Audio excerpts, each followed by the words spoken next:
ang alamat ng makahiya. Noong unang panahon, sa isang mapayapang nayon sa Pilipinas, may nakatirang isang mabait at magiliw na babae na nagngangalang Maria. Siya ay nag-iisang anak na babae ni Mang Pedro at Aling Rosa, isang hamak na mag-asawa na kilala sa kanilang pagiging bukas palad. Si Maria ay isang magandang bata, ngunit ang naging espesyal sa kanya ay ang kanyang kabaitan. Palagi siyang tumutulong sa mga may sakit, nagpapakain sa mga nagugutom at nag-aalaga ng mga hayop sa kagubatan. Gayunpaman, napakahiya din niya. Bihira siyang makipag-usap sa mga estranghero at nagtatago sa likod ng kanyang mga magulang tuwing may mga bisita.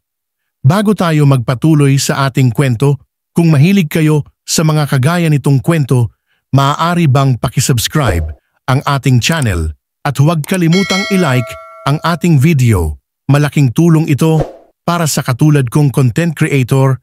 Maraming salamat at magpatuloy na tayo. Isang araw, isang grupo ng mga bandido ang sumalakay sa nayon.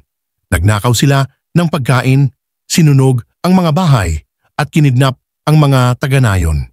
Sinabihan siya ng mga magulang ni Maria na magtago habang sinusubukan nilang protektahan ang kanilang tahanan. Sa takot sa kanyang kaligtasan, tumakbo si Maria ng malalim sa kagubatan, naghahanap ng mapagtataguan. Nanalangin siya na hindi siya mahanap ng mga bandido. Habang hinahanap ng mga tulisan ang mga taga-nayon, lumapit sila sa pinagtataguan ni Maria. Nanginginig siya sa takot at gusto niyang mawala. Biglang kumislap ng mahika ang lupa sa ilalim niya. Nang humampas ang mga tulisan sa matataas na damo, naramdaman nila ang maliliit at matinik na baging na bumabalot sa kanilang mga bukong-bukong. Sa takot, tumakbo sila palayo sa pag-aakalang ang kagubatan ay isinumpa. Nang bumalik ang mga taga-nayon upang hanapin si Maria, hindi nila ito nakita. Sa halip, nakakita sila ng bagong uri ng halaman na tumutubo kung saan siya huling nakita.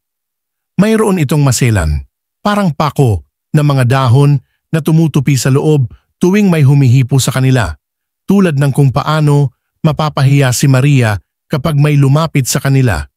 Umiyak ang mga taga-nayon na pagtanto na si Maria ay naging isang halaman upang makatakas sa mga tulisan.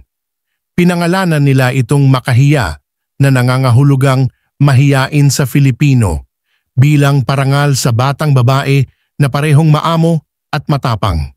Hanggang ngayon, ang halamang Makahiya ay patuloy na lumiliit kapag hinawakan, na para bang inaalala ang mahiyain ngunit mabait na si Maria. At kaya nabubuhay ang kanyang espiritu na nagpapaalala sa lahat na kahit na ang pinakatahimik na mga kaluluwa ay maaaring gumawa ng pagbabago.